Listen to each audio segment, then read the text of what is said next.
বিকাশ ভবনে চাকরিহারা শিক্ষকদের সঙ্গে প্রায় ৩ ঘন্টা বৈঠক করেন শিক্ষামন্ত্রী ব্রাত্য বসু। বৈঠকের পর তিনি বলেন, মমতা বন্দ্যোপাধ্যায়ের উপর ভরসা রাখতে হবে, আইনি পরামর্শ নেওয়া হচ্ছে জট ছাড়ানোর জন্য। মমতা বন্দ্যোপাধ্যায় তিনি যোগ্য বঞ্চিতদের যাতে চাকরি থাকে মহামান্য সুপ্রিম কোর্টের রায়ের পরে সে ব্যাপারে আইনি প্রতিরক্ষা দেওয়ার কথা এবং আইনি যাতে সহযোগিতা সমস্ত যোগ্য বঞ্চিত শিক্ষক পান সে ব্যাপারে তিনি নেতাজি ইন্টারের দিন ঘোষণা করেছেন। সেই মোতাবেক আজকে আমরা বিকাশ ভবনে ওনারা আমাদের সঙ্গে বসতে চেয়েছি। ওরা চিঠি থেকে একটা আবেদন করেন এবং সেই তার পরিপ্রেক্ষিতে আজকে বৈঠক হয়েছে। ওরা বেশ কিছু দাবি আমাদের কাছে করেছেন। আমার ধারণা সেই দাবিগুলো বা কি দাবি দেওয়া সেটা ইতিমধ্যেই আপনাদের কাছে ওরা আপনাদের মিটিং এর ফলাফল এক পোস্টে আপনাদের জানিয়েছে। আমাদের দিক থেকে কিন্তু প্রত্যেকটা ক্ষেত্রেই যেহেতু আপনারা বুঝতেই পারছেন মহামান্য সুপ্রিম কোর্টের একটা সরাসরি নির্দেশ আছে, সেখানে আমরা আইনি কবচ বা আইনি সহযোগিতা ছাড়া, আইনি পরামর্শ ছাড়া এখানে আমরা কোনো কাজই করতে পারবো না। ফলে ওদের দাবিগুলি অত্যন্ত ন্যায়সঙ্গত। আমরা আইনি পরামর্শ নেব। প্রথম যেটা ওরা দাবি করেছেন, এক, সেটা হচ্ছে যে যোগ্য এবং অযোগ্য এর তালিকা এসএসসি যেন প্রকাশ করে। আমি গতকালও যেটা আপনাদের বলেছিলাম, এটা এসএসসি কাছে অবশ্যই এই তথ্য আছে সিবিআই এর দেওয়া তথ্যের ভিত্তিতে, এবং সেটা এসএসসি ৩ বার এফিডেভিট দিয়ে আদালতে জানিয়েছে।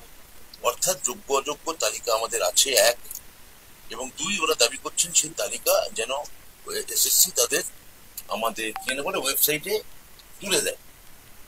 এবার এখানে আমাদের তাতেও আপত্তি নেই, কোনো অসুবিধা নেই। আমি এসএসসি কে জিজ্ঞেস করেছি, এসএসসি চেয়ারম্যান ওখানে আছে, এসএসসিরও কোনো অসুবিধা নেই। সিবিআই থেকে প্রাপ্ত তালিকা যোগ্য অযোগ্য যেটা তারা তাদের হাতে আছে তারা তুলে দিতে পারেন এবং সেখানে কোনো সমস্যা নেই যদি আইনি পরামর্শ আমরা ইতিবাচক পাই। এই মূল দুটি দাবি ওরা আমাদের কাছে করেছিলেন। তার পরিপ্রেক্ষিতে এই কথা আমি এখন আপনাদের জানালাম। আপনাদের যদি আর কিছু প্রশ্ন থাকে সেটা আপনারা করতে পারেন। আনুমানিক ভাবে আইনি পরামর্শ চাওয়া হচ্ছে। আমার মনে হচ্ছে সপ্তাহ দুয়েকের মধ্যেই আমরা এর একটা নিষ্পত্তি করতে পারবো।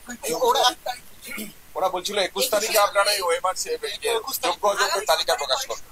তাহলে আজকে যদি ১০ তারিখ হয় আর ২১ তারিখ যদি আর ১১ দিন পরে হয় আর আমার বলে যদি ২ সপ্তাহ হয়, তাহলে ২ সপ্তাহ থেকে ১৪ দিন থেকে ২ সপ্তাহ মানে যদি ১৪ দিন হয়, তার থেকে যদি ৩ দিন কমান তাহলে সেটা হচ্ছে যোগ্য অযোগ্য তালিকা যখন আপনার কাছে ছিল তাহলে সময় লাগলো। কোথায় কোনো সময় লাগেনি, দিয়েছে। আমি তো বারবার করে বলছি এটা একটা তৈরি করা আমাদের বিরোধী তৈরি করা ন্যারেটিভ। আপনারা সেই ন্যারেটিভে পা দেবেন না অনুগ্রহ করে, আমি বলছি আপনাকে।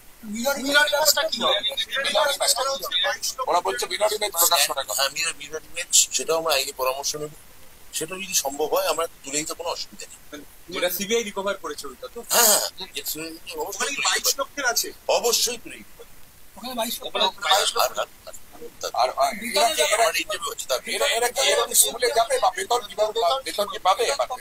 এই নিয়ে আমি তো কোনো কথা বলবো না। এই নিয়ে যা বলেছেন আমি এমন কোনো কথা বলতে পারি না যাতে আদালতের কোনো অবমাননা হয়। এটা যেরকম আপনারা বুঝতেই পারছেন, আমরা সর্বাত্মকভাবে পিটিশনে যাবো, মহামান্য সুপ্রিম কোর্টে আবেদন করবো, এসএসসিও করবে, আমরাও করবো। আমার আশা রাখছি যারা বঞ্চিত যোগ্য শিক্ষক তারাও করবেন।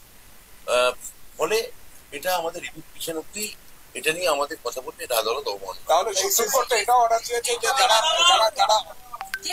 সুপ্রিম কোর্ট যেভাবে এই মুহূর্তে তারা রাস্তায় রয়েছে, প্রতিদিন মিছিল করছেন, অবস্থান করছেন, অনুষ্ঠান করছেন, তারা আমি পরিষ্কার ভাবে বলতে চাই যে তারা আমাকে স্পষ্টত জানিয়েছেন যে তারা অনশন করছেন না।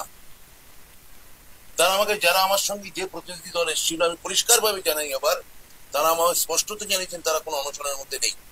তাদের মধ্যে একটা ছোট অংশ তাদের মনে হয়েছে তারা রাজনৈতিক ভাবে কোনো না কোনো দলীয় ভাবে যুক্ত, তারা এই অনশন ধর্ণা বা এই ধরনের উত্তেজক পরিস্থিতি তারা প্রভোকেশন করছে। আমার তাদের উপরে কোনো রাগ নেই, কেন তাদের মধ্যেও যদি বঞ্চিত যোগ্য থাকে। কিন্তু আপনাদের বোঝা উচিত আপনাদের কোনো আচরণ, আপনাদের কোনো বিষয়, আপনাদের কোনো প্রভোকেশন বাকি কিন্তু হাজার হাজার সত্যিকারের বঞ্চিত যোগ্য শিক্ষক যারা মমতা বন্দ্যোপাধ্যায়ের ওপর, মুখ্যমন্ত্রীর ওপর, সরকারের ওপর আস্থা রাখতে চাইছেন, তাদের ভবিষ্যৎকে অন্ধকারাচ্ছন্ন করে দিতে পারে।